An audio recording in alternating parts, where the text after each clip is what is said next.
Oh, yeah, it's almost always my fault when I look at something like, what did I do? There, oh, that looks so good. Would you like to be able to see the people that are on Zoom?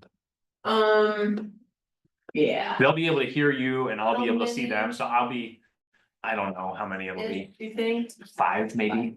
Your So fault. I think I would like to, and they need to know that I can see them, and if their cameras are off, we're gonna kick their butts out.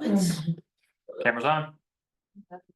It's like, because there's nothing worse than looking at nothing but a screen of, static pictures. Screen of blankness. Like, unless there's a really, really good reason I always have my camera on, because I feel bad for the presenter. Like, it's just nothing worse than looking at a whole screen of nobody. Yeah. Yep, it's a challenge. That's wrong. Mark. Yes. My daughter got accepted into the University. I saw that post, that's awesome. Which university? Cincinnati. And And- electrical engineering, right? Yeah, and she got accepted into her program, which is huge because you can get accepted into college and not your program, so. Yes. And she's, a freshman getting accepted into the program, so Smarty pants. she gets that from me. Not from me. Probably work ethic from you though. Yeah. And I feel like engineering is one of those vocation or those majors where it's like you could have been smart in high school and kind of gotten away with it. You won't get away with it in college. Correct. Like those engineers bust their butt. Yeah, so my husband is a robotics That's right. engineer. Yeah. His brother is an electrical engineer, and then their dad is a nuclear engineer and Yeah. has his PhD. And It's in the blood. it's like, yeah, they're all very smart. Wicked smart. Well, I'm glad she's staying in state. That was the choice. Okay. Like, you have to stay in state because I'm not paying out of state fees, Mhm. and this is the amount of money that I'm giving you. Mhm. After that, you are responsible for it. Yep, And because you have to put some skin in the game, right? Mhm. And I respect it. she's been accepted into multiple other schools, but this was her top choice, so we're gonna kind of play each other off of each other to get the best deal, I think. Yeah, So. it's interesting because like in my day, we're the same age-ish. I turned 40 this summer.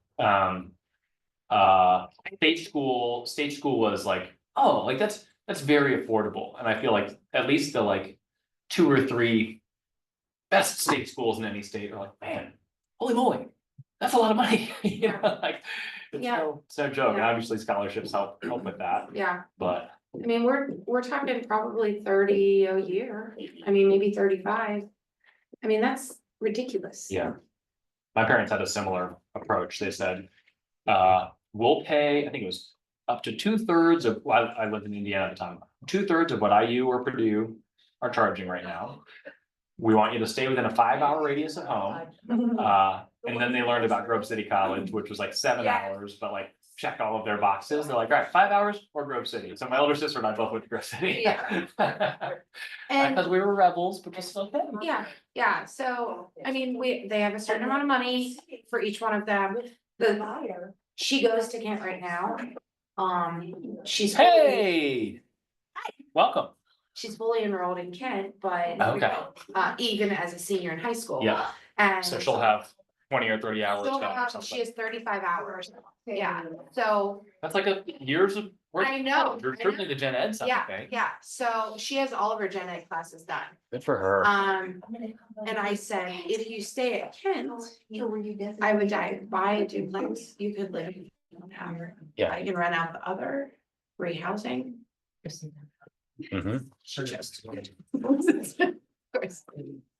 Come on in. I'm gonna grab water. You have what you need? I do. Okay. Yeah.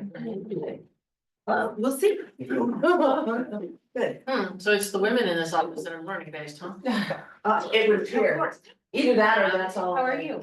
That's all the drivers or all the drivers are good.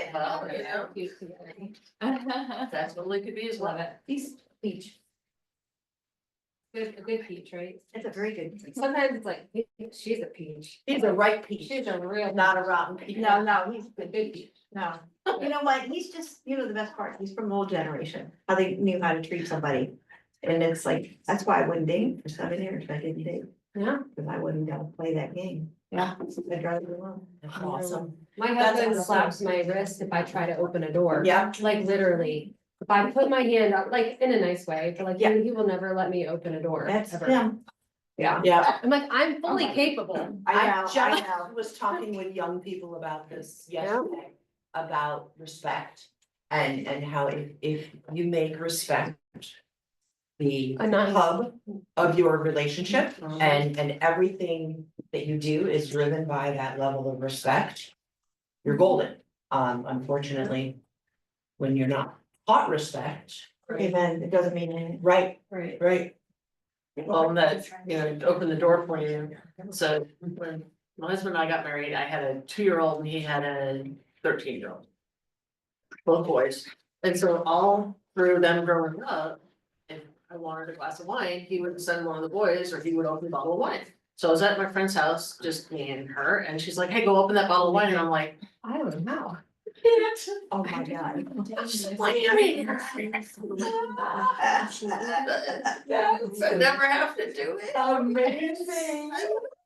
So I'm fine with a bottle of wine. But it was just the funniest, and it never occurred to me, and of course, he didn't think he was, it was just polite, right? Sure. Go get whatever your mom wants. Yes, sir. Right, I'm military. I love that. I used to have to tell my son that he could stop holding the door open for other people, because he would literally stand in for an hour if you let him and just hold the door for everybody that came through. Yep. Hi, how are Yeah. you? Good.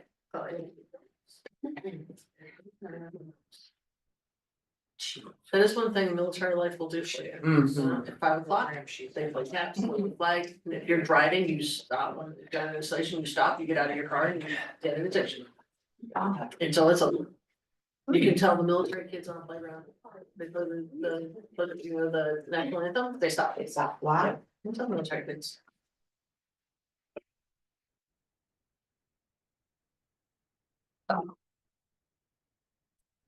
Can't remember the last time I was in.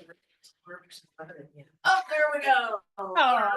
Yesterday for Education Day, it was me and Brian. I think it was pretty heavy female. The ladies of legacy, they show up. Thing. It's like, who is being, that's, no, definitely, that's not somebody on our Zoom, okay, good. Very good. Nick Rock, what the heck? He's running his office.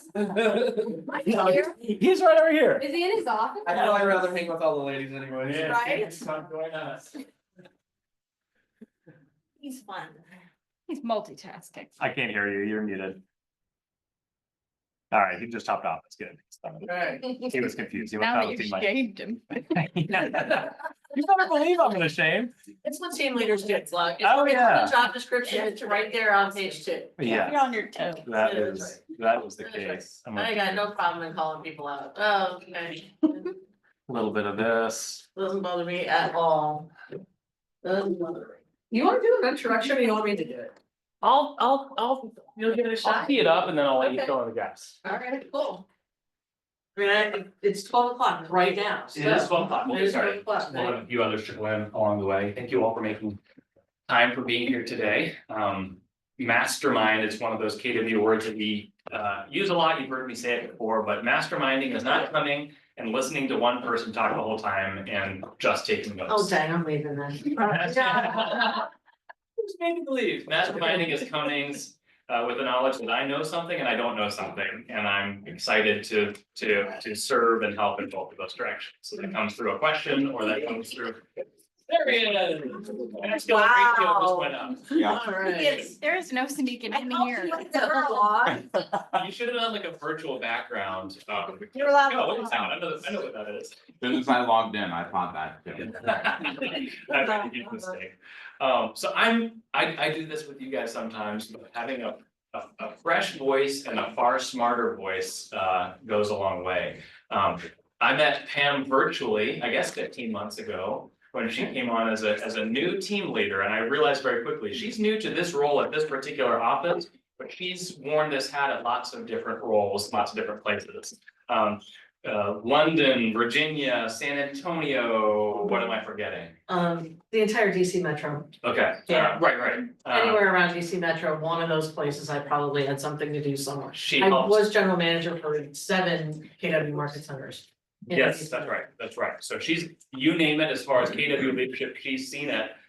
We did a year ago, we did a book club, some of you may have been involved on the hyperlocal, you guys were both there, hyperlocal, hyperfast real estate agent, and as I'm reading the intro and the acknowledgements, the author, it was very autobiographical, the author was giving praise to one person, and it was praise to his coach and mentor, Pam. I was like, Pam, wait a minute. So anytime she raises her hand and contributes on the regional level, so she's the team leader of Greater Cleveland Northeast Correct. presently. I take notes because she's smart and knows what she's doing. So you all are here because you have challenges in your business, and whether you realize that today or whether you're going to realize that 3 months from now, if you're in the team business at all, you're in the people business. And none of you are going to raise your hand because you have it all figured out, or you've hired perfectly every time, or you've empowered perfectly every time and onboarded perfectly every time. I know that because I talk with you, and I know some of the challenges that you face in your businesses. So you're not going to leave today with all of the answers, but my hope is that you leave today with some conversation and some encouragement and some education that helps us be stronger together. What did I miss about who you are that would help give them more of a sense of? So my husband and I were in the original MREA Mastermind group. That's right, So way back when, so if you look at in the front of the book, there's the pictures of the 2 groups. And the bottom picture, which I call the baby group, because our volume was small, because we were selling in San Antonio with an average sales price of $100,000. Wow. Yeah, it was great. I actually told Gary when he was building the model on 250,000, I'm like, but what about those of us who, are in lower price markets?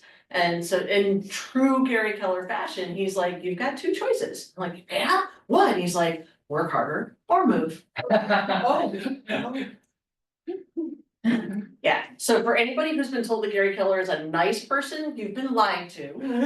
He is a brilliant. Low sociability on the KPI. Yeah, he is a brilliant person. Nice, no, nice doesn't really fit into the equation anywhere. He's just gonna tell you like it is, and I like to say the definition of a high D is that we run through through an office like a tornado, and then we look back and go, who made that mess? Yeah, so a lot of high D, enough I that hopefully I soften it up a little some of the times, but not always. I like to call myself the tough love instructor, person, masterminder, whatever, because I'm just gonna tell you the truth. No S. Not much. No. I know, I mean, I do want you to like me, but it's not as important to me as that you get what you need. Which is kind of weird for real estate, right? Like, yeah, it's much more important that you get what you need. So speaking of what you need, what do you want to make sure we talk about in the next hour-ish to make sure this is of value to you? And worth my 1+ hour drive here, just saying. What do you want to get? Expectation. Say more.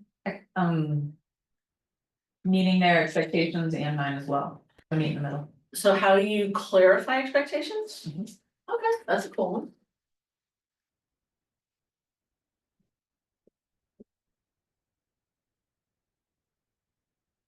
One of my favorite quotes is, all conflict comes from unfulfilled expectation. All conflict comes from unfulfilled expectations. It works with your kids, your significant other, everybody around you, your clients, right? Or And- unspoken. Well, they're almost always unspoken, right? Like, how often do you get mad at your significant other and he's like, what's wrong? You're like, nothing. How come you don't know? Right? Well, how can, right? It happens, right? And we never said out loud what we needed. And so clarify expectations, and it helps to remember that all conflict comes from unfulfilled expectation. All right, bye bye. Yes. What else? And if they have any in the chat, there's certainly, I don't know how to express this, okay. so I'll try to communicate it. I have, like, do I need to change? Mhm. Because like, hired some people who maybe my personality is not the best with. Mhm. So should I be looking at people I like were people who can do the job. Does that make sense? Yes, Don't know how to put it there. That's a really good question. that's a really good question. Yeah, we were talking earlier about respect, right? I think it has infinitely more to do with respect than like. Infinitely more to do with respect than like. So, and it's funny you say that, you know, maybe they don't work as well with me. There have been times in my past where people who worked for me, I actually said, okay, so do me a favor and pull out your business card. And they pull out their business card. I'm like, okay, so what's the name of the team on that business card? O'Brien team. Which one of us is the O'Brien? Okay, so since I am the O'Brien, and last time I checked on your paycheck, the pay to the order of line was your name and the signature line was my name. Since those two things are true, guess who wins? Guess who wins, right? I've also had many people tell me in the past that, well, my admin won't, and then fill in the blank. And I'm like, so they quit and they're not doing the job, but you're still paying them because you haven't admitted it yet? Mm. Yeah. Oh, okay, right? My admin won't, I don't know, call clients back, my admin won't mail the postcard, my admin won't like, so they quit their job. They're showing up and you just keep giving them a paycheck. Whose fault is that? And I was like, I told you I'm the tough one. I'm just gonna say it like it is, right? Okay, so yeah, I think who do I hire is a good one, and I have a couple of strategies. One of which I completely made up and works really, I just made it up. So remember this and the Millionaire Real Estate Agent, remember that? Where this is models and this is creativity? Okay, I understand these really, really, really, really well. So there are places where I've done that. If you go to family reunion, who's going to family reunion? I think it's just me from this room. Shame. Me. They Okay, haven't hired the So right if you're person, going so to they can family go. reunion, you can check out the session that my friend Delara Wentz is doing. And she's actually she has implemented a farming strategy that I taught her, that in 8 months, she was at 28% market share in her farm. And now 18 months in, she is at 42% market share in her farm, but you won't be at family reunion, so you won't get to learn. Okay, so cool. What else do we, I'm thinking, and this might be on the line of clarifying expectations, okay, but I've already hired someone. okay. I didn't set good expectations. What do I do? Um, So kind of resetting or doing it for the first time, kind of from my failure to do it. 2.5, 3.5, okay, so knowledge, attitude, skills and habits. Best practices every single Friday for the first 90 days, you sit down and you go over KASH with the person that you hired. And you actually find out, right? Are we on track with our expectations? Right, Cash. Can you say it again? What is K? Knowledge. Attitude, skills. Attitude, skills and habits. Yeah.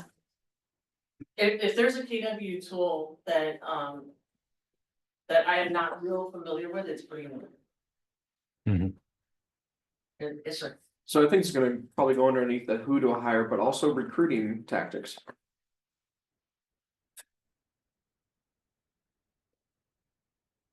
okay. Cool.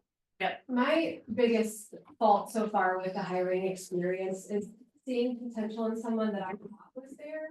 Like she had everything in her to be really successful in real estate, so I gave her a chance. And then she never wanted to meet, she never wanted to do whatever. It's like, are there questions that I can ask to like see through the glitter and get to the core of like how they'll be once I hire them?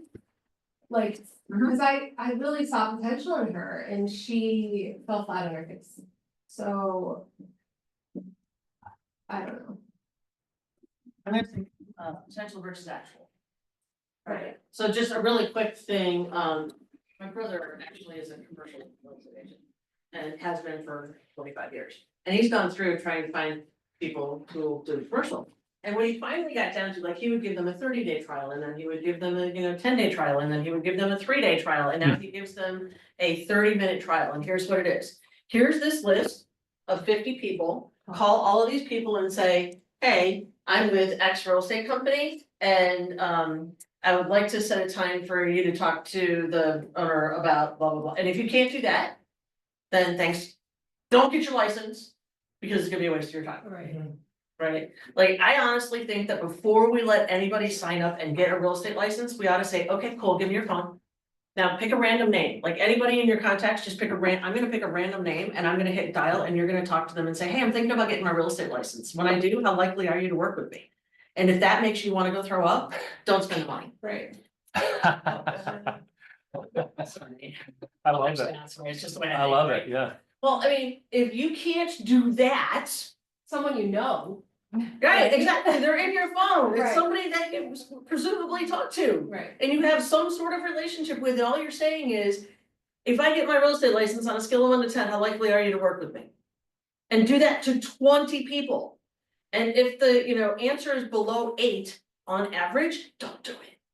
And if you just can't make the calls, don't do it. Look, Ohio is expensive to get a real estate license. Most expensive place I have ever heard, I've ever lived. Okay, in Virginia, I can do a $99 Groupon and I can do it in a weekend online and I have my Virginia real estate license.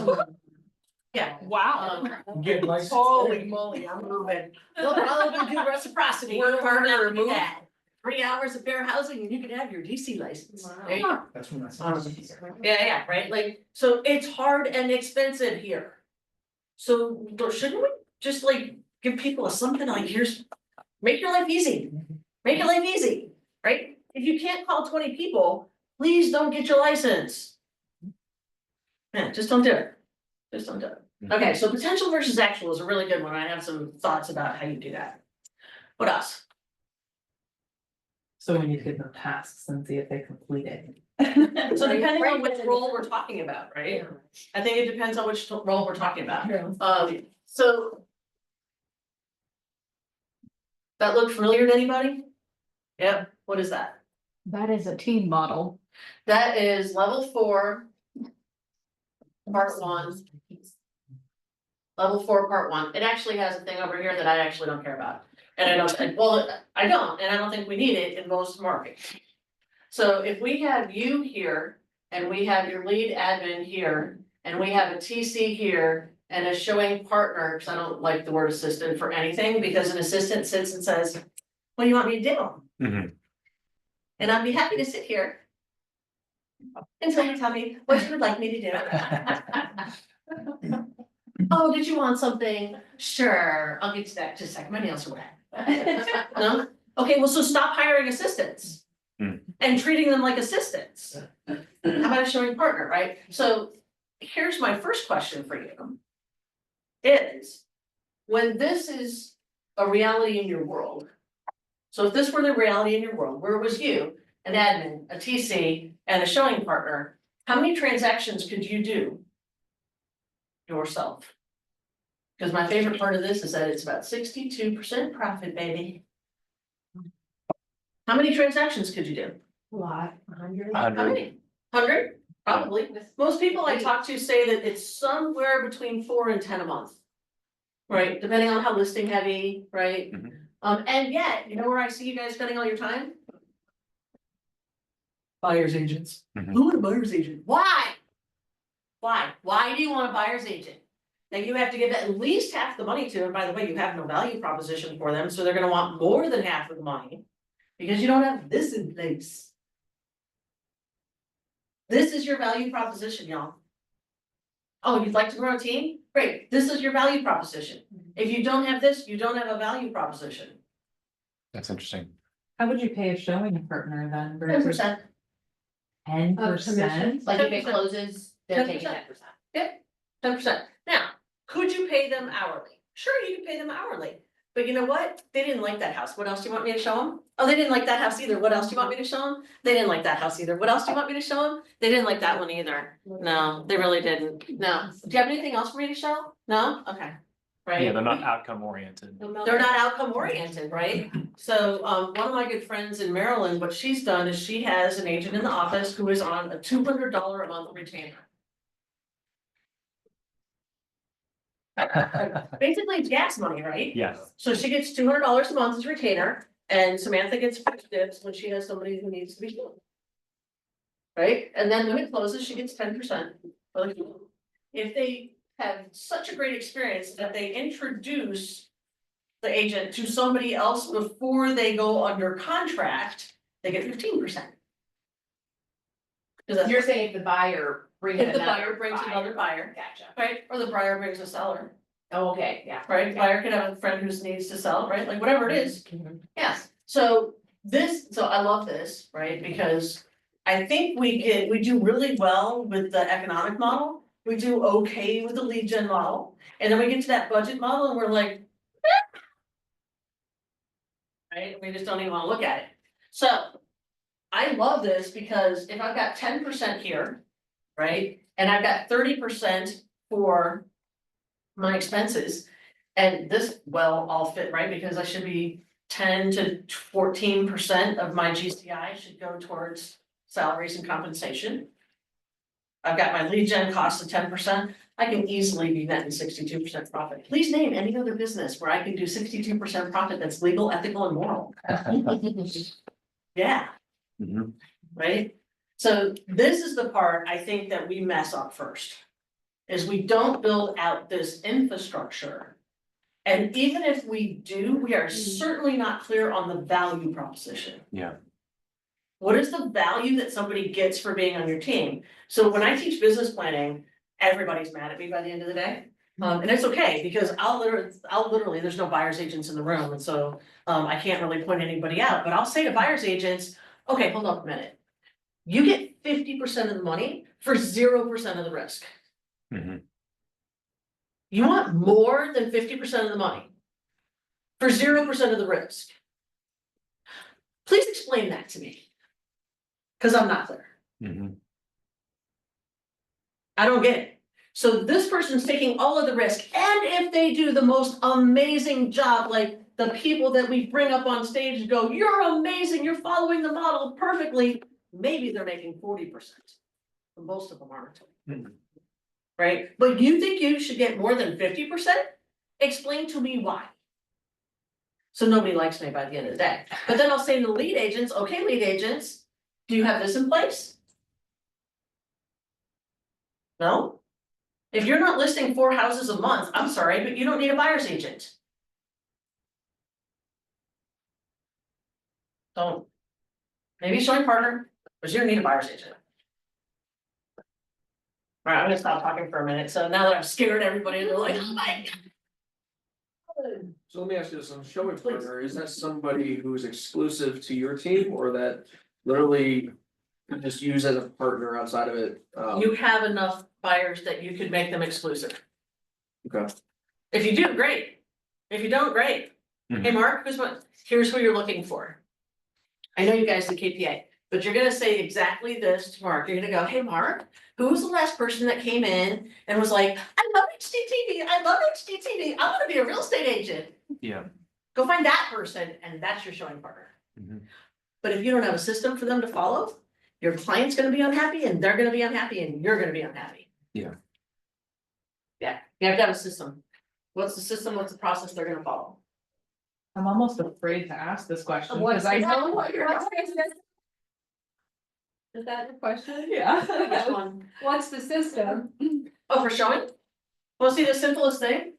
Okay, this is almost embarrassing how simple this is. Do you do a needs analysis? Oh, You don't with do the a needs buyer, analysis I'm with the sorry. buyer. I thought Okay, you were you do a talking needs about our analysis agent. with the buyer, right? Yes, yes. Okay, so you do a needs analysis with the buyer, so you know what the buyer's looking for, right? Okay, so the simplest thing ever.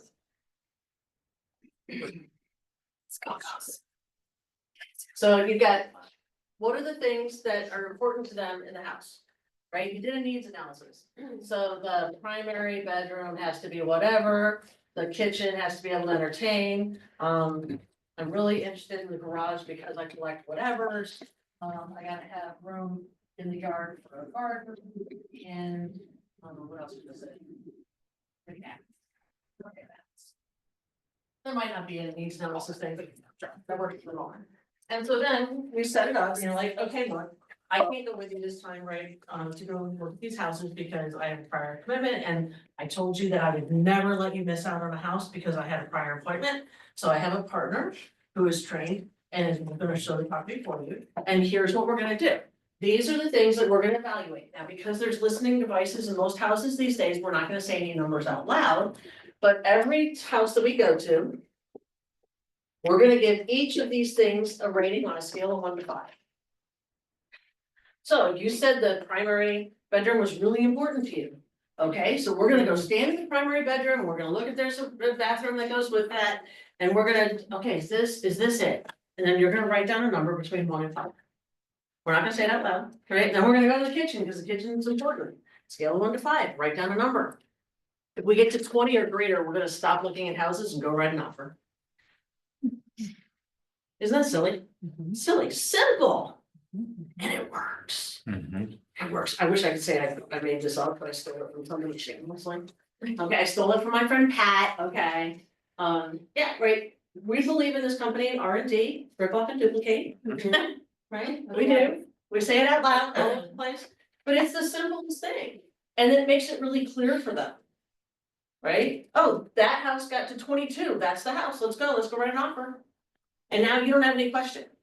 They don't have any question. They know that's the house. I think this is a major thing, Pam, because I think one of the biggest mental barriers that people take to appropriately leveraging within their business is, but the person I hire won't do it the way that I do it, and I've grown my business based upon the way that I do it. Marcy Clee is Marcy Clee, and nobody can Marcy Marcy. Right. And so systems doesn't recreate Marcy so much as define Marcy's standard. Right. That's a really good way of saying it. Yes, that people actually don't hire us, they hire the standards that we hold up to. Right. And if we have a system and a process, and another person is delivering that system and a process, that's okay.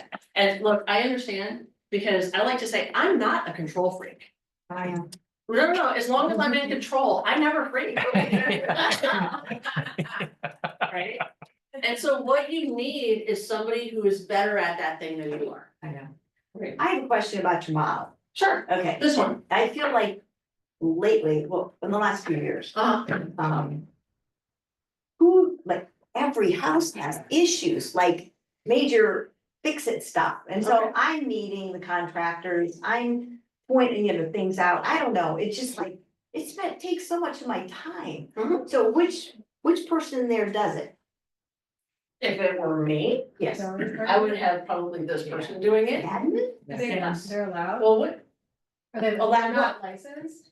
what, to let a contractor in a house? Yeah, if it's not their house. No, I mean, like, get a contractor in, and most of my people are older, they know nobody who does anything. Okay, So usually I go and, Yeah. you know, especially if it's an appraisal or something. so is like this that. your listing or is this your buyer? My listing, like, Um, I do a lot listing side, but even like a buyer, then I would put that on the other agent, because it's their listing. Pretty much, unless. so you're they talking don't about like have to getting repairs done after the contract? Yep, How involved do you really need to be in that? Or is it your standard is that I'm gonna hold your hand the whole way, the whole time, and I'm here for you, and don't worry, I'm gonna, like, we're attached at the hip until closing? Okay. I had that happen. She's only this been weekend. doing it since I had a 1910. furnace go out and Yeah. the seller Okay. kept saying, I need you to go.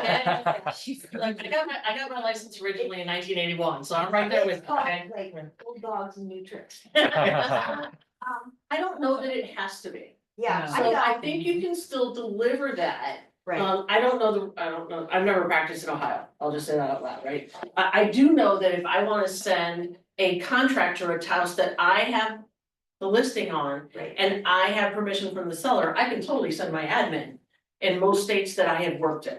Okay. Because they're not showing the house, they're not representing, Right. they're opening the door saying, here's the inspection report, here, go Yeah, look at this, do this thing, give us an estimate, whatever the thing is. If you're doing all of that, I think we need to get a little bit more clarity on the 80-20. Cause that takes a ton of time. Oh, it takes. But it also doesn't provide a lot of value. It really doesn't provide a lot of value. And I understand there's probably a fear about, well, who do I, okay, so could you like go get somebody that you attach to your hip for the next 3 months and they shadow you in everything you do?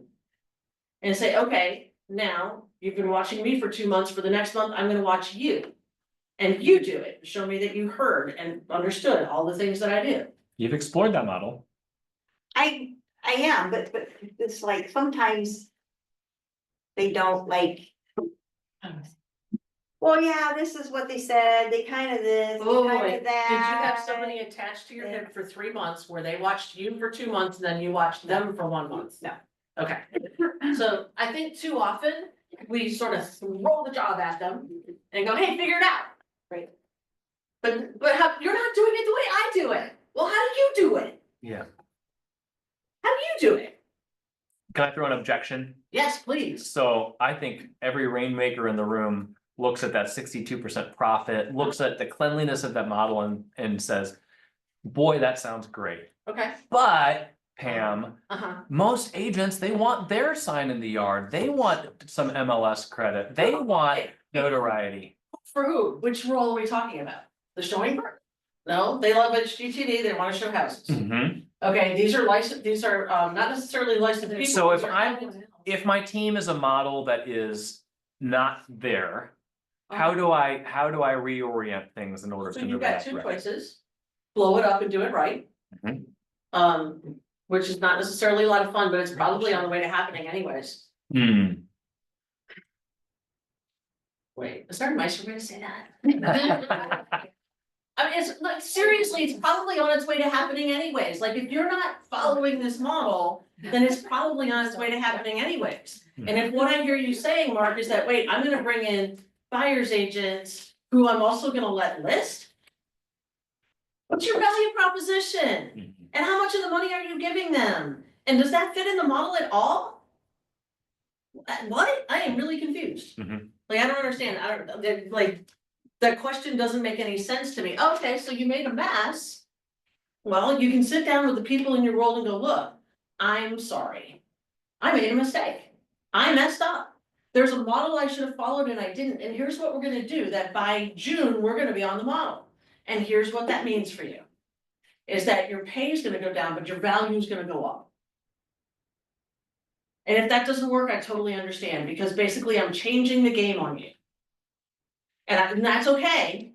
I'm just committed to being on model, because right now, there's no value in it for you, there's no value in it for me, and we're just, making a mess around here. You had a question. Oh, I was just gonna tell you how I'd phrase it.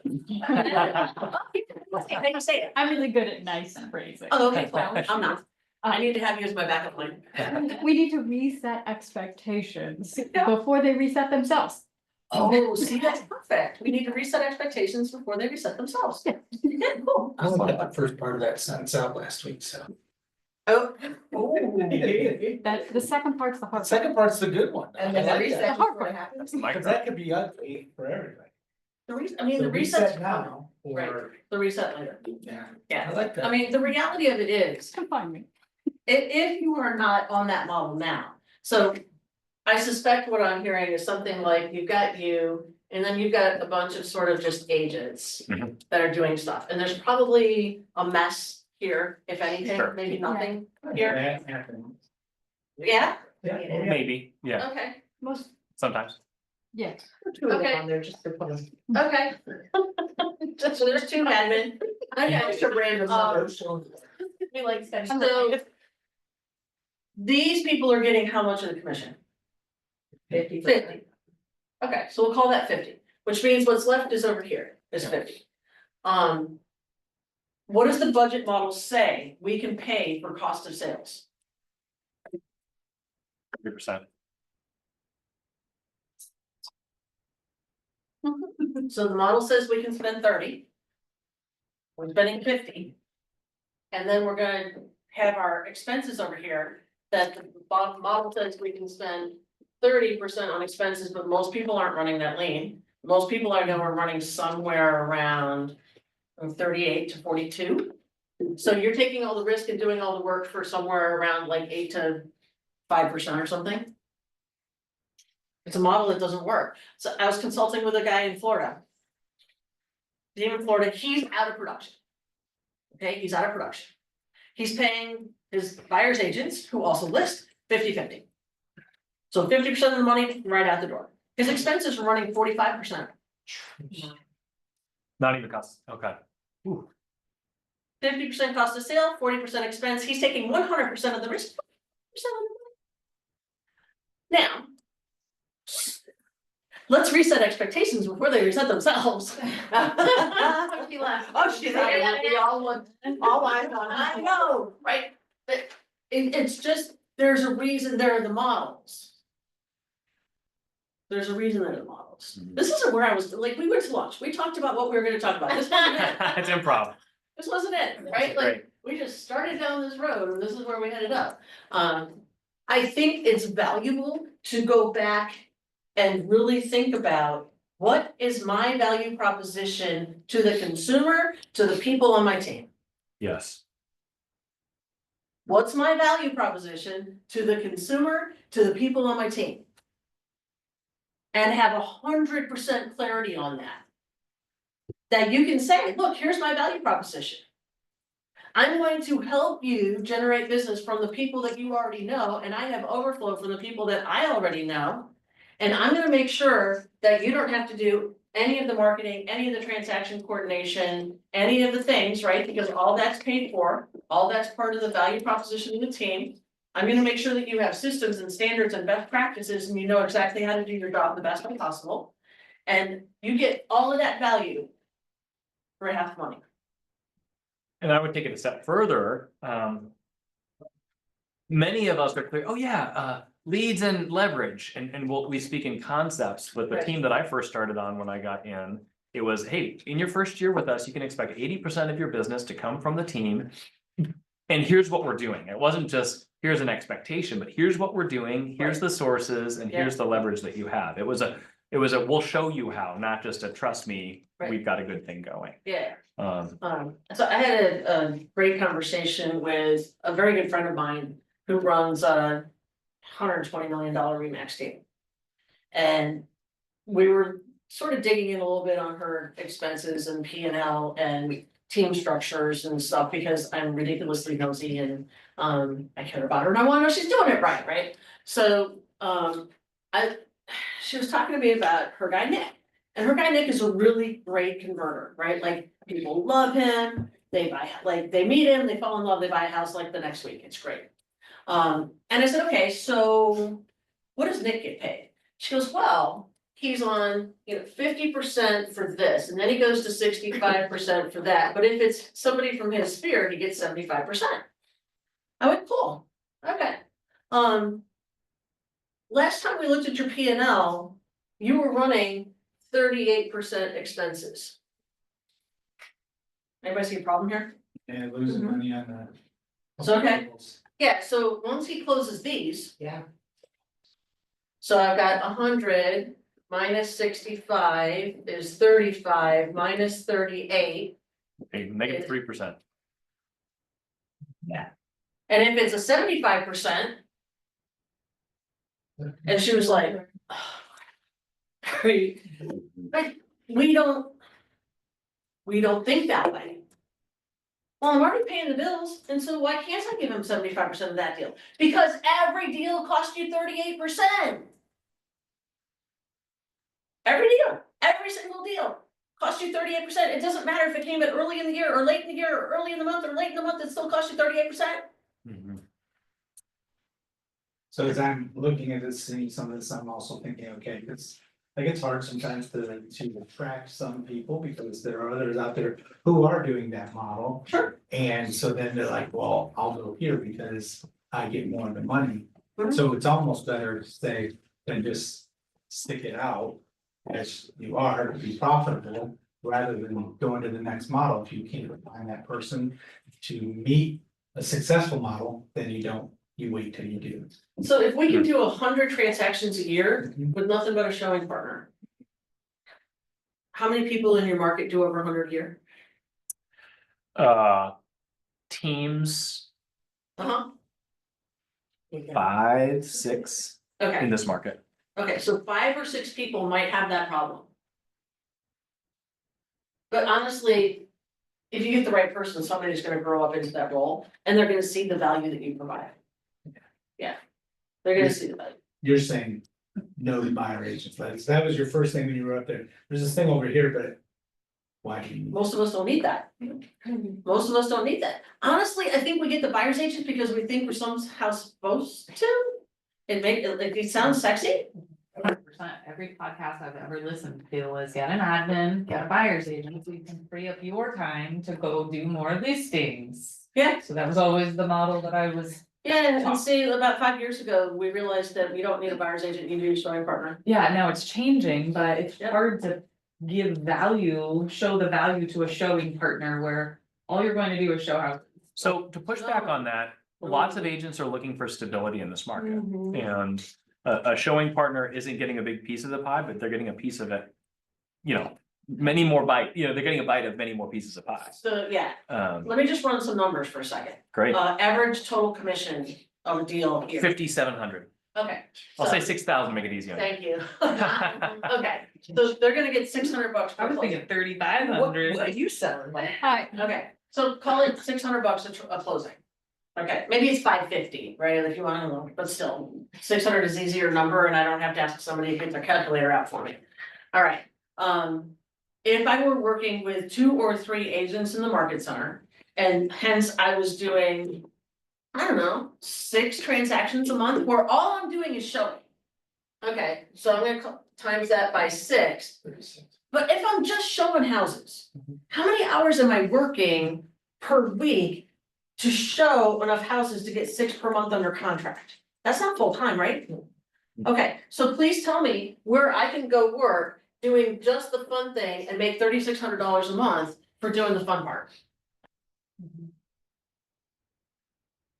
Yeah, I would argue that like I'm not always in the 6,000 range on mine, and so I just think if, as you brought up earlier, Ohio is expensive, and if these people go out, they get their license and they're just doing this part. You know what, it's the problem But is they have that to we be put, licensed to go in.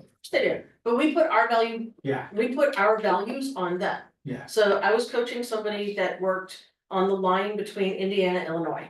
Mhm. Guess what? Our sales guy, right, like just like us, Yeah. just like us. And she went like an hour into Indiana, an hour into Illinois, and she's not gonna run around and do all that, so she got 1 person for Indiana and 1 person for Illinois. And they were doing, 3-ish transactions a month each. Call it $500 a transaction. Mhm. So they're making $1,500 for showing a few houses. Mhm. They thought they had died and gone to heaven. It's just a matter of finding the right person Right, that right. works for them. Well, and that individual could still be running their own business. And so, Probably not. no, I love HGTV. I love There's a lot of people out there that fit this model. I love HGTV. Yeah, no, I wanna just show houses. I don't wanna do all that lead generation thing. Yeah, So, right, it's not us. Let me just do one quick thing. You guys are familiar with DISC, right? DISC.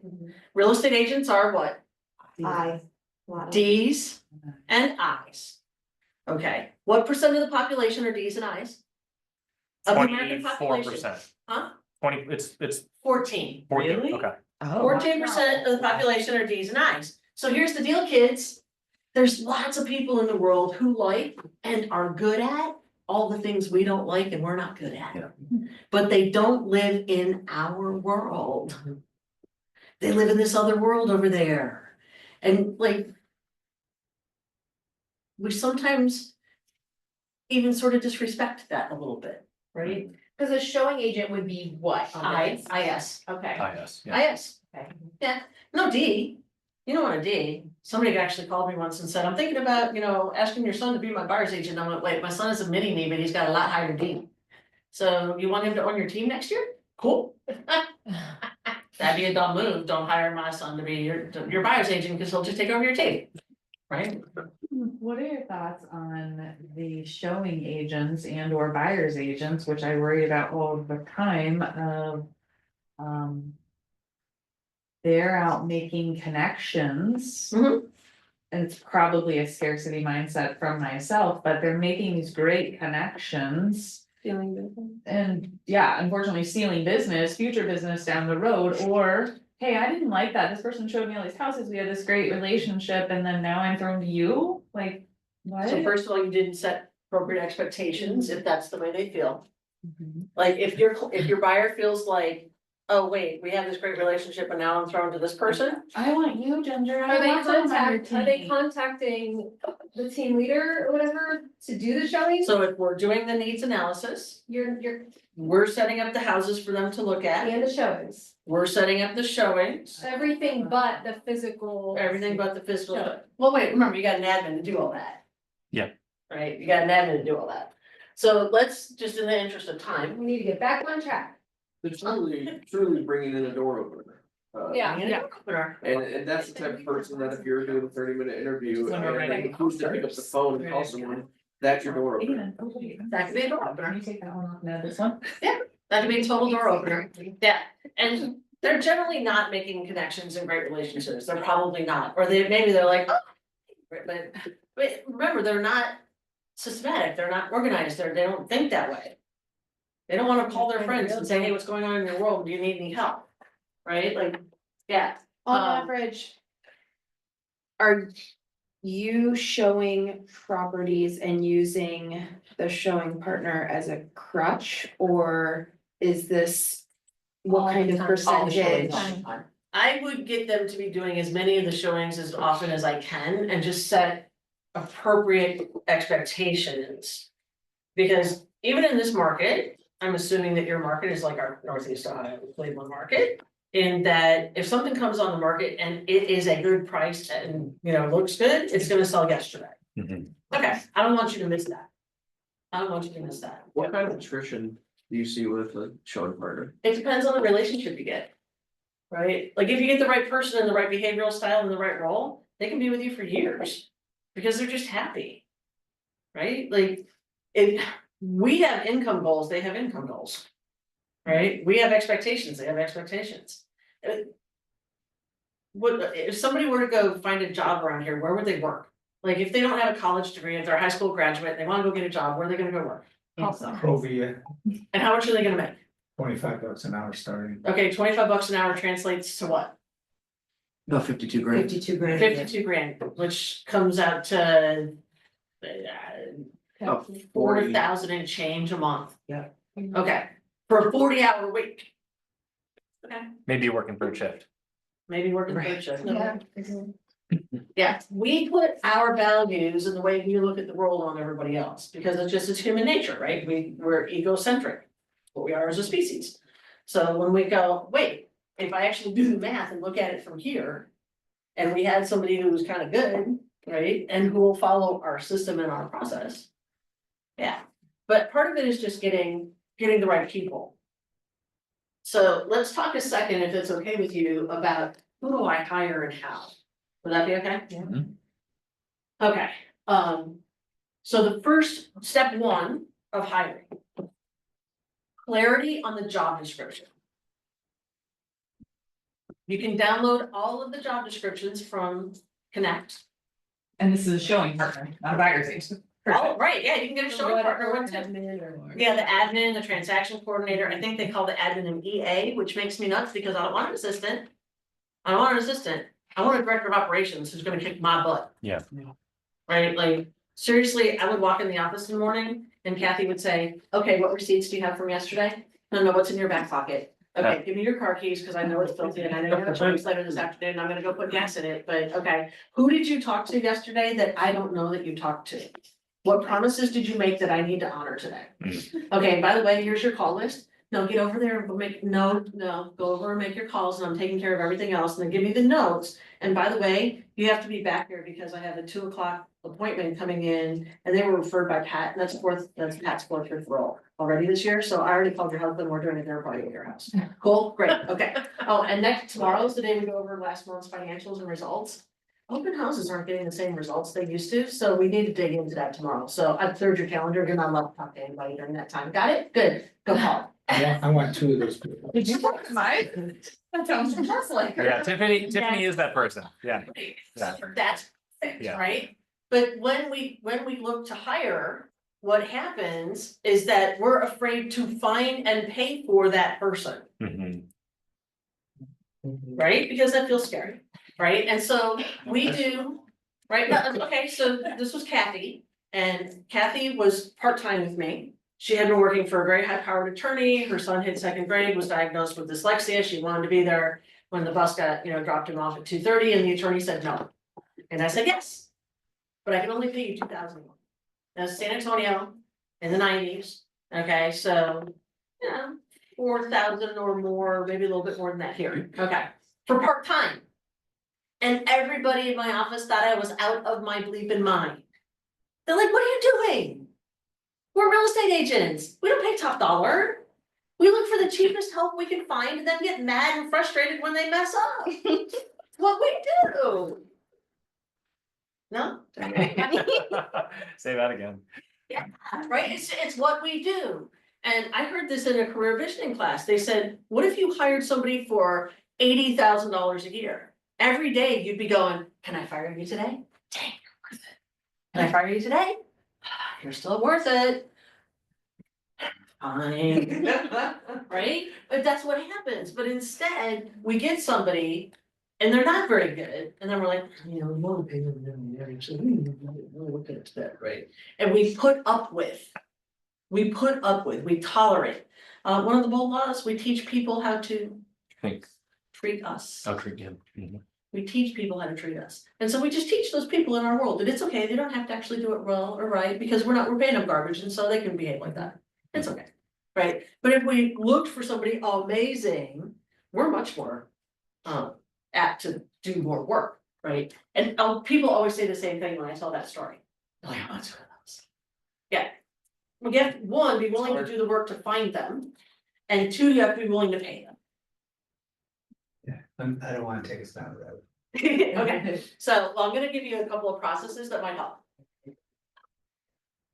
I just feel like you get to the end sometimes when you're going through the process, oh, they got hired, the two people who are still in the running. And that's, because I've tried to do the long process and I've done the short process and I haven't hit it yet, but I'm gonna keep trying. So here's step one. Get clarity on your job description. Step two, what do they get out of being in business with you? We forget that part. What do they get out of being in business with you? It's clear what we want from them, but what do we also give them?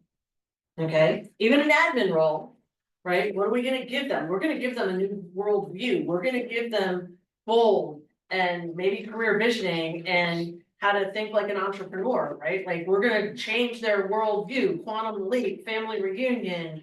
They get a lot out of being affiliated with us. So get clarity on that first. Second, write a good job posting. And it has to be a good job posting. So I had, I teach a class, I have one of my online classes, it's called Become Us. Can I cuss? Can I cuss? Bring it on. Okay. Bring it on. Here. Become an ops bad, but Yeah. yeah, in 90 days, right? So that's the name of my class. And so somebody went through the class and she's like, this is great. And so she put an ad posting out, a job posting for an operations desk. Because that's what she wanted. She wanted somebody to behave like that. And so she didn't call it an assistant.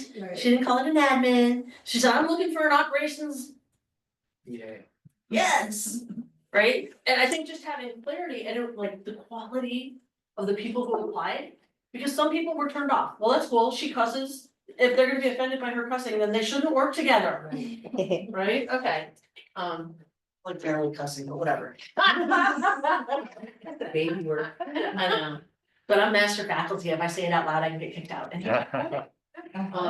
Okay, so get clear and make it a really compelling posting and say like who you are and what you're looking for. Like mine would say, look, I'm a team that works hard and plays hard.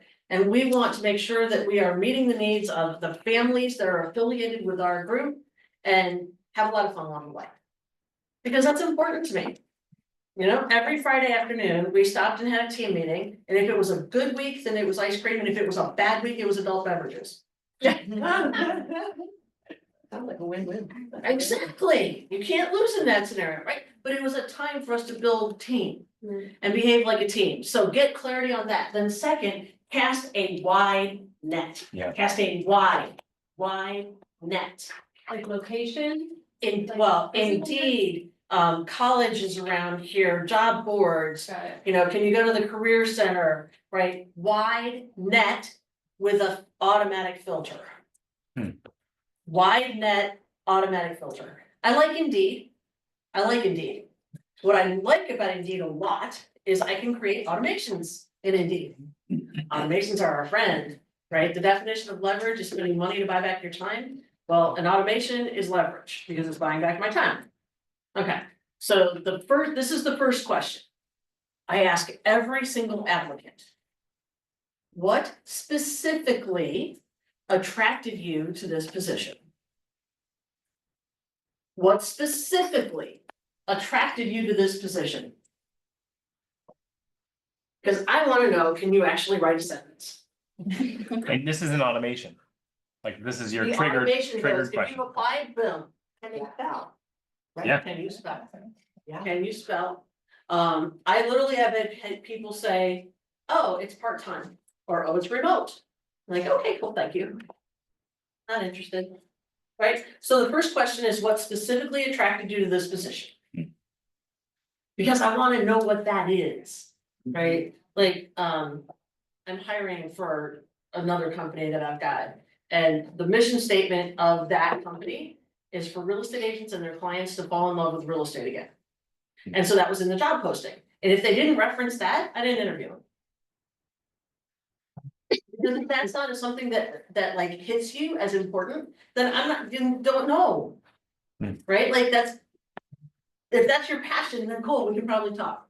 But if that's not your passion, then you're probably not gonna fit on my team, because I'll make you crazy. I might. Alright, cast a wide net automations, what specifically attracted you to this position? And then depending on their answer, I might dig a little deeper. But you're gonna find most people don't even answer that question. I say 40%, that's, yeah, I don't even look at your resume. I don't even look at your resume, it's alright, fine. That is not important enough for me to do. If it's not important enough for you to answer that question, it's not important enough to me to look at your resume. Just to jump in on this, Yeah. as I know many of your businesses, this is the area of great opportunity. It's like, hey, I need someone. It's like, that's great. And every business has its funnel. And if you're not setting up a funnel, you're setting yourself up to settle for Yep. whoever did well enough in the interview. But it's like, no, Yep. I've got a process and I prospect this way. And I always ask friends and family if they know someone who should be considering a career in real estate. And I talk with agents on the other side of deals and I posted an ad on social. If you're not willing to do funnel work, then you're gonna be disappointed consistently with the quality that you're finding. Either that, or you're gonna spend a lot of time going through just a lot of it. Yeah. Where they, look, my last name's O'Brien, you know how many ways there are to spell that? One correctly. Yeah. Yep, one correctly, you know how many ways I see it? Like, oh, okay, you didn't care enough to see what my name was? Yeah. Details. Well, great, well, Right. then what are they gonna do for my client? Yeah. Right? Are they gonna spell my client's name wrong, or put the wrong address with the wrong name, or, right, like, yeah, all those things, so. It's just a hack, right, so then automations. Depending on their answer, I may have a second level of questions if I'm getting a lot, right? Like we were just hiring for a tech trainer for the market center, and if there were good answers, then I sent back and said, tell me a little bit about your tech experience and how, you know, how do you see training people in technology? What does tech mean to you? Because tech means a lot. Like I hear people say, I'm not good at tech, and I'm like, you are lying. Mhm. You use your phone. That's tech, Might not use. right? But okay, so that's the thing though, is that I think that those who argue for their limitations get to keep them, right? I'm not a control freak. Those who argue for the limitations get to keep them. Right? The harder we want to hold on to something, the harder we're limiting ourselves, right? So, okay, what does tech mean to you? Say more about that. Help me understand how you see that. Because what I realized is that for a market center tech trainer, I need a software person, not a hardware person, right? We had somebody who was great at building computers. I don't need that very often. I need somebody who can explain how to use command and do a smart plan and make it work well and get the wording right. By the way, did you know that you can ask the AI bots to write a smart plan for you as if Phil Jones were writing it? Just thought I'd throw that out there. Just saying, you can. He's the exactly what to say, Exactly. yeah. What to say guy? Yes. Yeah, it's a great book. Go get the book, exactly what to say. All right, so automations. And then the next step is a phone screen.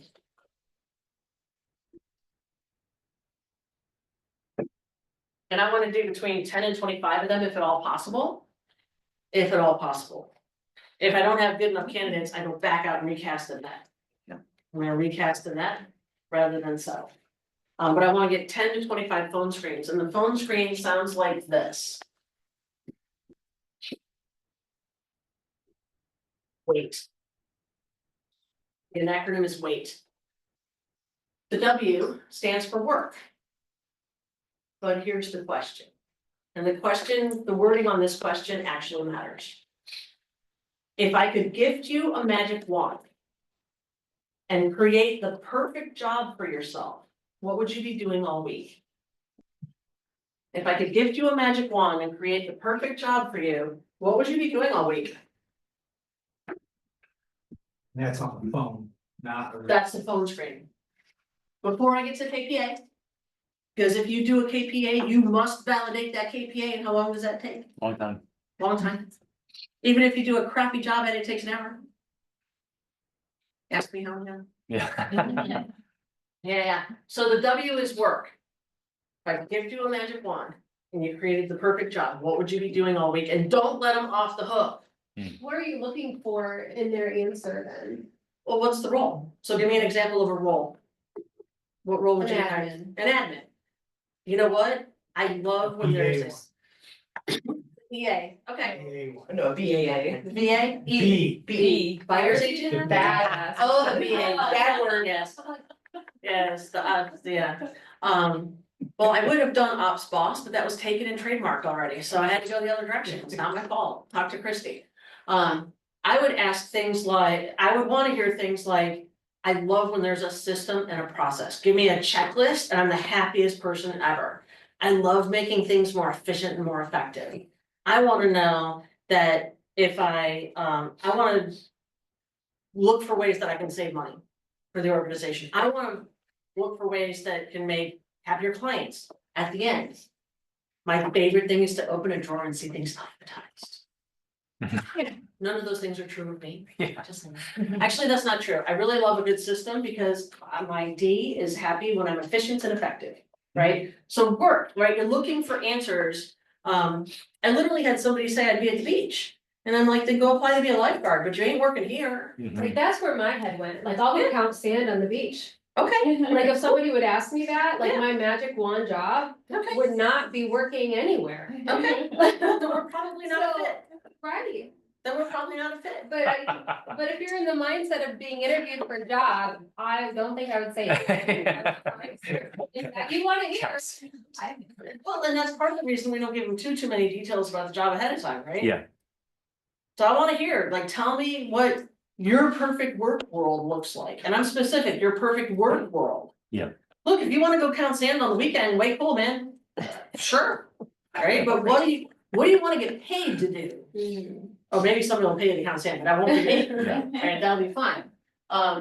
One of the things I do not do well with, and this is a shortcoming probably in my personality, is that I don't do well with willful ignorance. So I wanna know, the E is education. After your last formal education, I don't care if you have a GED and you don't have a college degree, I don't care. How have you continued to learn? I hear a lot of podcasts now, and that's totally cool, but tell me which ones. Yeah. If you tell me you listen to a lot of podcasts and you can't name one, I think you're Yeah. fibbing. Right. Yeah, I think you're fibbing. I really like to ask, if they say they read a lot, what are you reading right now? What's your favorite book to gift? Well, that's a good one. Because if you really, really are into reading, you have a book to gift. Yeah. And if you don't, you're fibbing. Mhm. Probably so. Okay, highest interest, what do you like to do when you're not working? It is shocking how often I hear people tell me I like to play with my dog. Like, wow, okay, I'm very glad that you, like, seriously. I just went through a whole slew of interviews where the phone screens where I like to play with my dog. Okay. Maybe that's it, right? I was like, oh, cool. And I don't have anything, that I'm particularly looking for there, other than do they have some interest? Yeah. Do they have some interest? And is it something that I'm gonna find like so off-putting? That it just isn't gonna work, maybe, and it's possible, right? I haven't had that happen, but I was like, tell me a little bit about you, tell me, right? G is goals. If we get together on this, and the next year is the most amazing year of your life, work-wise, what would have to happen? They don't know. They're gonna struggle. This is a hard question, and that's okay. Yeah. That's okay. And then if they, okay, so 5 years from now, where do you see yourself? What I wanna know is like, I'm interviewing somebody for a role right now, and I said, where do you wanna be 5 years from now? And he told me like here. And I'm like, then please tell me how this job is on your path. If you're here right now, and here's the job that you want to have, I don't understand why you're applying for this one. Mhm. I'm confused. Help me understand. Yeah. And then he was like, oh, because I see this as I can learn this that I haven't had yet, blah, blah, blah, and that's gonna be the stepping stone. Great. Hmm. Cool. I wouldn't have seen that. And it made sense when he was done, Mhm. right? So that was cool. So that's goals. H is the hardest question of all. Habit. Hmm. What habit have you developed that has most contributed to your success?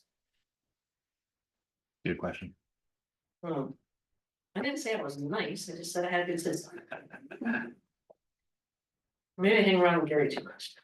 It's been years since I've get to hang around with Gary. And then depending on like if they're open and if we're having a good, honest conversation, I might say something like, well, if you had one habit that you could break. That would make the biggest difference for you, what might that be? Hmm. And I might even say, and you don't even have to tell me, but write it down for yourself. Like, let that be my gift to you for the conversation today, and you don't even have to tell me what that is. But just, if you had one habit that you could break that would make the biggest difference for you, what might that be? Yeah, and then, so it used to be just way, right, it didn't have a T on it, and I was teaching this somewhere. And somebody called me afterwards and goes, what was the T again? What was the T? I go, wait a minute, there could be a T. I made up the rest of it, I might as well make up this one too, right? Okay, so the T is teamwork. On a team, do you find yourself gravitating to a leader or do you want to be the best teammate ever? Do you gravitate towards leadership or you want to be the best supporting role ever? Guess which one I want for my end, support, the best support person. Yeah. Yeah. So this is huge. This will save you hours. Yeah.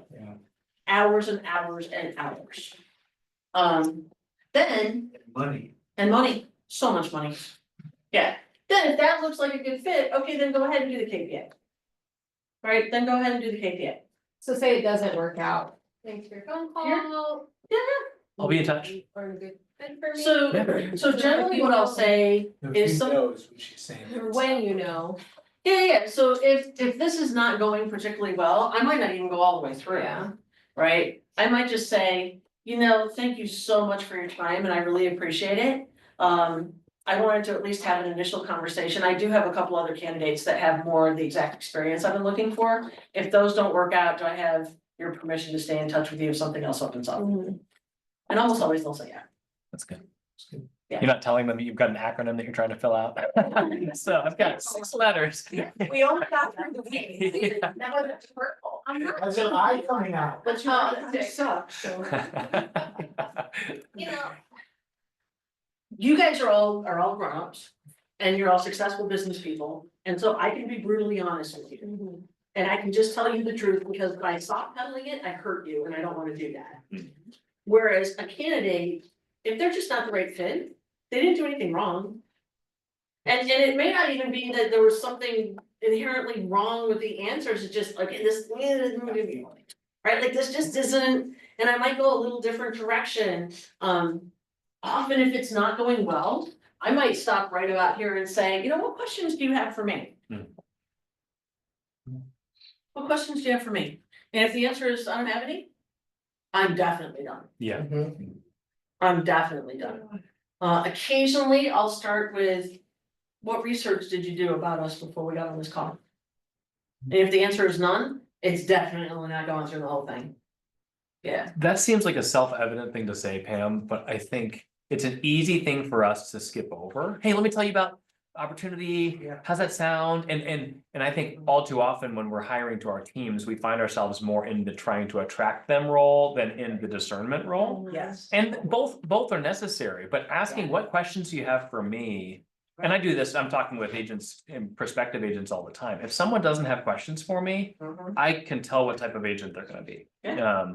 I had 2 calls yesterday with people, like, I was on the phone for 45 minutes with each of them, because they're, oh, actually, I have one more, and I wrote this one down, I'm like, great, like, you're actually committed to this process, but if someone says like, no, I can't think of anything, but I'll call you if I do, they're not gonna call me, because they won't. And that's how they're gonna show up in the rest of their That's how time. we're gonna show up. So that's, don't skip that part of the process. There's another bold law, right? How you show up here is how you show up everywhere. Mhm. I guess it's participate, but how you show up here is how you show up everywhere, right? Like, that's just how you show up.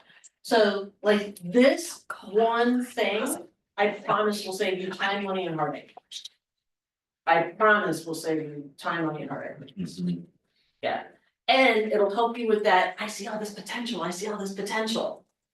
Okay, if it's the best year ever, what happens? Cause what we're looking for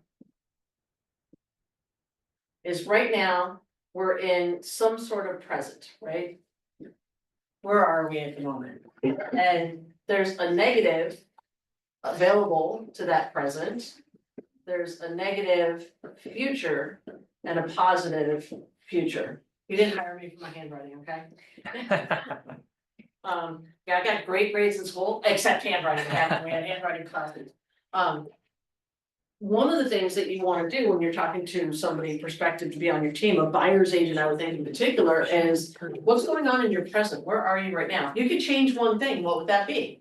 What would it look like? What happens in your world if you don't change that negative future? Okay, so if that one thing gets changed and we get to grow a little, now what happens, what's available? Oh, my kids don't have to go to in-state schools, maybe they can go to whatever college they wanna go to. Oh, we don't have to worry about student loans. Oh, we don't have to. We can take that family vacation we wanted to take. What happens if you don't? Well, I'm gonna be really worried, and I'm worried about this, and I don't know if we'll be able to get that, and like, how well are you sleeping? Right? I mean, most of us who don't have that admin, we have the, a pretty bad case of the 3 AM, panic attacks, right? Did I send that in? Is the deadline up? Right? Yeah, right, okay. I'm gonna stop for a minute. What did you hear? We don't have time to stop. We don't have time to stop. Alright, what do you wanna talk about? And we're only on number 1.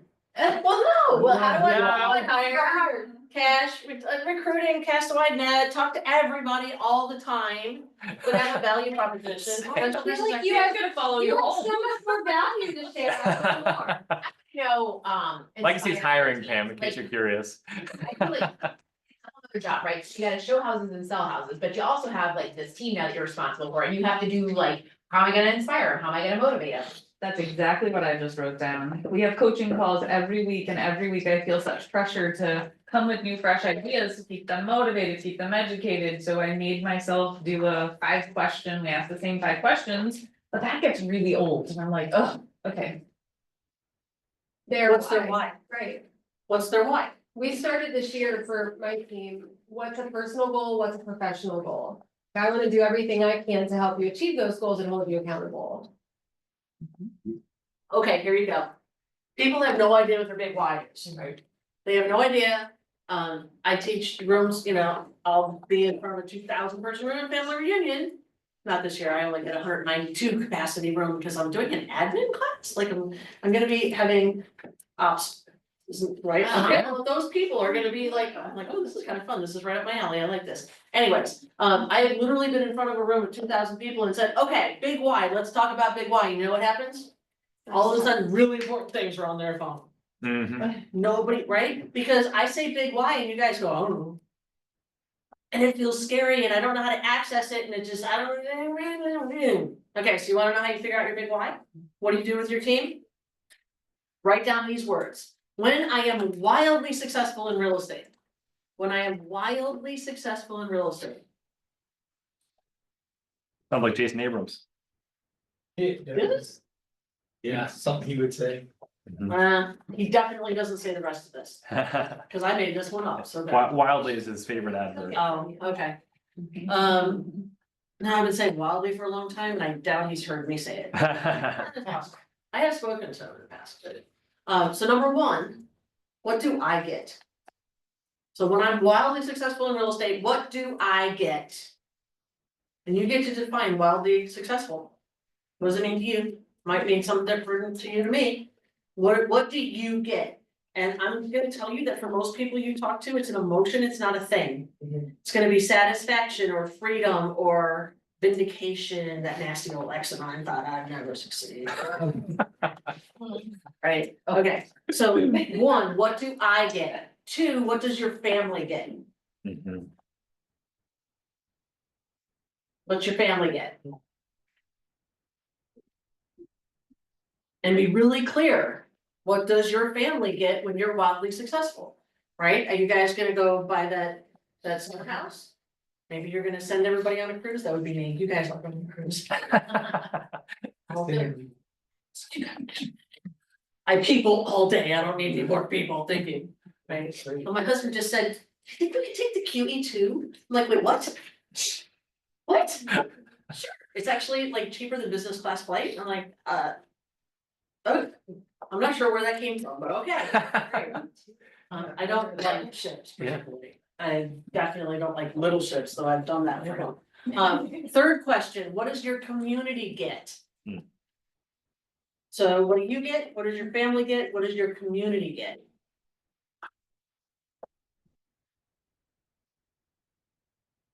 And because everybody needs a big, hairy, audacious goal, what's the world get? Right? World peace. Yes, these days. Okay, WHIRRLEDPEAS. World peace. I'm sorry. Right, so, I think for you running teams who are worried about motivating your people, first of all, you can't motivate anybody. I'm sorry, or maybe that makes it easier on you. You can't motivate anybody. They can only motivate themselves. What you can do is you can remind them of this. Yeah. Yeah. Right. I heard a great story of a buyer's agent who was really struggling and just wasn't doing the stuff and wasn't doing the stuff. And finally the lead agent said, what's important? Like what? And she's like, I'd just like to take my girls to Disney. So they got a map of Disney and they put it up in the cubicle in front of her and they put pictures of the kids on the map. And she had to go. That's awesome. Great, but I need nobody cares about the $100,000. Yeah, it doesn't mean anything. Doesn't mean anything. For 25 years, I've been 28 years with Keller Williams. And for 25 of those years, I've been asking people, well, you know, what's success, $100,000, like, guys, Everyone says. I still hear Same number, $100,000. yeah. Like, there's been inflation, y'all. I spent 16 years in Texas, a little bit of it rubbed off. I'm sorry. Yeah. It shows up from time to time. But if you're thinking about motivation, that's the only thing. If you're stuck on your motivation, go back to this. Mhm. Go back to that. What's the big why? Right? What do you get out of this? You know, it's time of year where we're all like giving up on the gym. Have you noticed that? Right? Quitter's Day was a week or so ago. Mhm. Yeah. Well, the reason we're quitting is because if you gave it the month of January, You can see results. you haven't seen any results yet. And you are absolutely not clear what's on the other side of this discomfort. Right. Real estate's the same way. What's on the other side of this discomfort? Yeah, your breakthrough. Right? And what's on the other side of this discomfort lives here. Mhm. Why is it okay to be this uncomfortable this long? When we have really created a very strong culture of fixed mindset in our country right now. We're doing it with our kids, by the way. They're terrified of making a mistake. Yeah. They're terrified of making a mistake and not getting into the right charter school, the right magnet school, the right high school, the right college. It's a really great article in the Atlantic about that, not too long ago, right? So helping people get back connected to the big why is super important. Because real estate is uncomfortable. It is, it's just uncomfortable. So see, you told me I wasn't supposed to talk for an hour straight, and I feel like I talked. Oh, that was good, that was good. Thank you, Pam. Yeah, really appreciate it. Nobody's allowed to leave until I hear some ahas. Yeah. Chair for you. You wanna start? Go around. Oh, thanks. Well, I am thankful that a lot of my interview questions are things that you recommend saying, but I am gonna tweak those. Okay. And something that wasn't even the whole reason for the meeting, conflict comes from unspoken expectations. Yeah. And I've had that happen already and with my marriage, Oh, yeah, yeah. marriage, You kids, can't everything. assume that people know. Yeah, kids do. Yep. Yep. But everything was really good. Thank you for coming. I agree. I have a couple. My first was I still keep kicking around buyer's agents versus showing agents, buyer's agents. And I do have one more question about that. The biggest reason that I wanted buyer's agents was buyers made me crazy. Scheduling, rescheduling, canceling, don't like that one, take us off of this one, can we see this one in an hour kind of thing, like, it was driving me insane. But how would that work then, if I'm still scheduling all of the Get your admin, showings? get your admin to do all that. Yeah, but you know, it's till our 10 PM at night. No, Oh, wait, sorry. Cancel that one, You can that answer we're supposed to that. see at 9 Yep. AM, we want this one instead, like that Yeah. was. So, Boundaries. well. Do I have permission to be just brutally honest for a minute? Yeah. Okay, cool. Your needs analysis is probably insufficient. If that's happening, then you're not doing a good enough job in your needs analysis. And you need to dig in and not be an order taker. You Right. need to be a consultant. And that's a hard thing. Mhm. So I literally just had one of my friends and he's like, these people are making me crazy. I'm like, really? Tell me more. And he's like, they said they wanted this. And then they said, I was like, oh, you didn't do a needs analysis. I did too. No, you didn't. You took their order. You said, oh, 3-bedroom, 2-bath, 2-car garage. Got it. Yes, yes, check, check, check. You took an order. You provided no more value than the fast food checker. Sorry. Realistically, what happens though is we've shown them everything in their needs. Oh, Mhm. wait, actually, I guess we gotta look at 2 stories now, although we said we wanted a ranch, can you show it to us? What they And then I'm want, what supposed they to be like, buy. no, I'm not showing it to you because you're not gonna like it, waste my time, obviously. They you buy can't it. say that, or they buy it, yeah. Or deny it. Yeah. So that's the thing is that we have to ask better questions and dig in deeper. Non-negotiable is what I tell. Great, we just have to dig in deep. Tell me more about that. What's important about that ranch? What happens if we can't find a ranch? Right. Oh, here, you want one more fun tool? This one's great. Yeah. This one came from my friend Sarah. See, I'm ripping off and duplicating, but then I'm crediting. So this one is great. Price. Location. Features. Style. Okay, we couldn't find what you were looking for. Which one are we gonna change first? What you wanted isn't available. We have to change one of these. Maybe more, but let's start with one. Which one's the first one we're gonna get? Before we get too far down the road. So,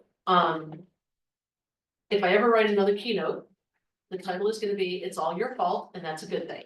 Yes, Because when it's somebody else's fault, you're a victim, and when you're a victim, you're disempowered. And one thing I refuse to ever be in my life is a victim. And so I always try to figure out how in the heck is this my fault?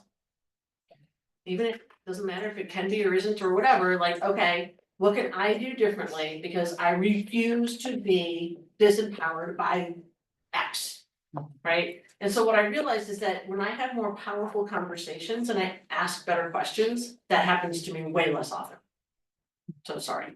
I think it's us, right? Like just dig in deeper. Try it. But really, really dig in. And like when it's uncomfortable and you're asking that question again and you're like, so what happens? Tell me more, like who else gonna live here? And so that ranch, what happens if we can't find that? So a ranch with a basement, but how's a ranch with a basement really any different than a 2-story? I mean, realistically, there's stairs, right? So. Yeah, just digging deeper, sorry. Next. I'd say biggest takeaway for me is at how two-sided the hiring process can be. Yeah. I guess I've always treated it as, hey, here is what we have to offer, please pick me. Mhm. That mentality going into every single interview, Mhm. so. To take a step back and evaluate, okay, is this person actually a good fit for what I need? Is kind of refreshing, You wanna hear a really radical thought? but. What if you had a job description for your clients? Mm. And you only accepted clients that Mhm. fit that description? Yeah. I had a job description for my body. I had a job description for my clients. Here is the description of my clients and how my clients behave. Oh, those don't work for you? That's cool, then we're just not a good fit, because I'd rather turn you down now than let you down later. Yeah. It's something really, really powerful in creating some scarcity. Mhm. Like, I don't work with just anybody. Well, and maybe you say you're not a fit for me, or maybe they say, I will be a fit I for can you. do You know, that. it creates a level of exclusivity, which people are often drawn towards. Yeah, there's really something about saying, I don't think I'm the right agent to help you. Mhm. But why? We just ran into that yesterday. Last month or 2 months ago, we fired a client and said, it's just not working out for us and we're not gonna be, and then they came begging to work back with us, so. Yeah. It's way fun. Okay, Yeah. continuing on. I'd like that the phone screen is these questions, instead of like asking them at the table when you're using your time and they're using their time to come into the office, so I think it makes more sense on the phone screen. Yeah, by the way, I throw that on a headset and I got a Google spreadsheet and I'm just typing all the inputs in because I type a heck of a lot better and faster than ever. Mhm. So I just throw a headset on and I'm typing while I'm talking. Yep. I'm stealing your phone screen. Okay. The next time I have to hire somebody, phone screen. it'll be- R&D, baby, rip off and duplicate. It's the colorway I'm sweating. Oh, the disc assessment, hiring your buyer's agent in an IS, because I've run into that and I had a D and it's not working.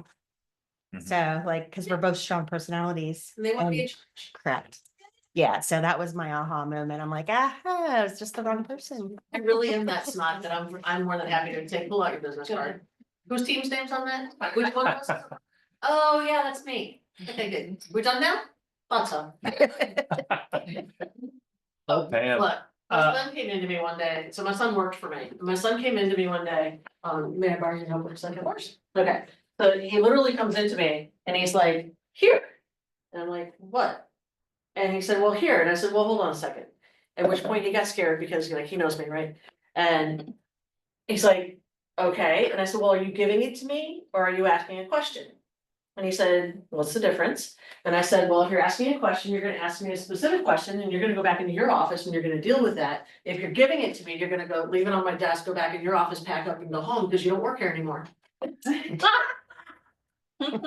And he said that was the most impactful conversation anybody has ever had with him ever. Wow. He's gonna be 40 years old this year. Mhm. He has never, ever applied for a job. He has only been headhunted.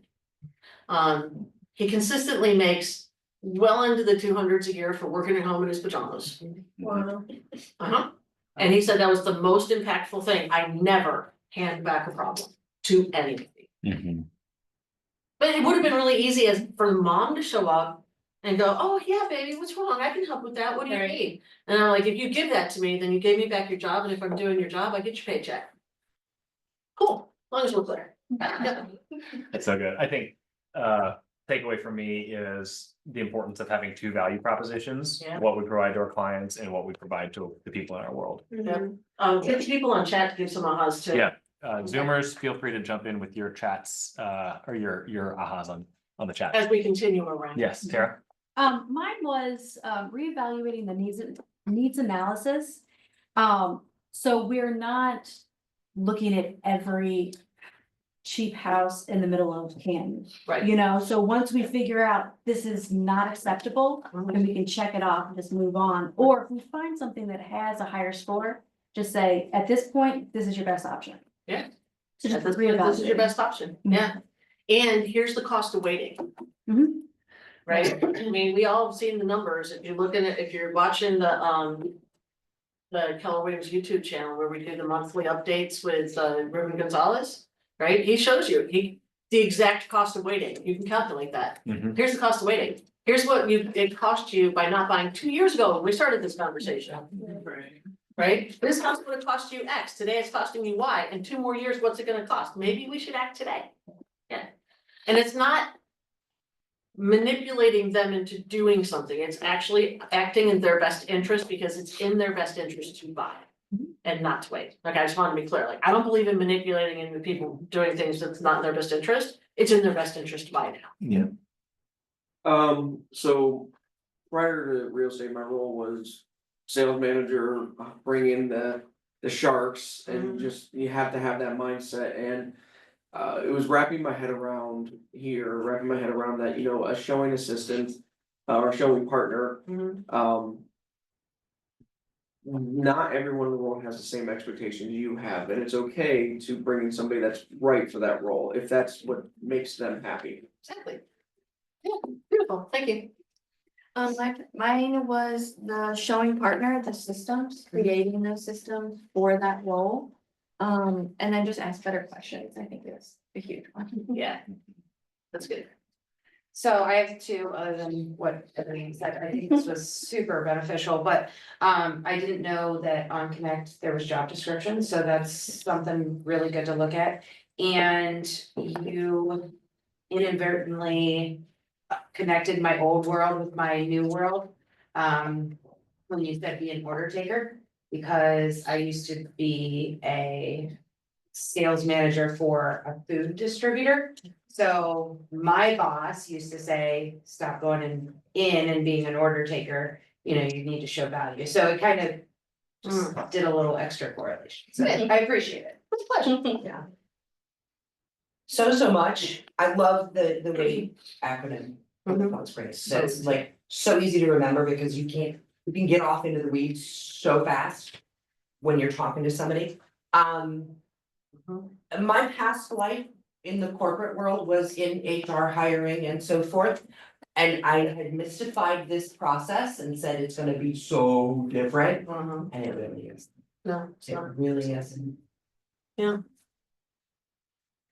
I would say the phone interview and implementing that a little bit more and like just being a little bit more honest about things and.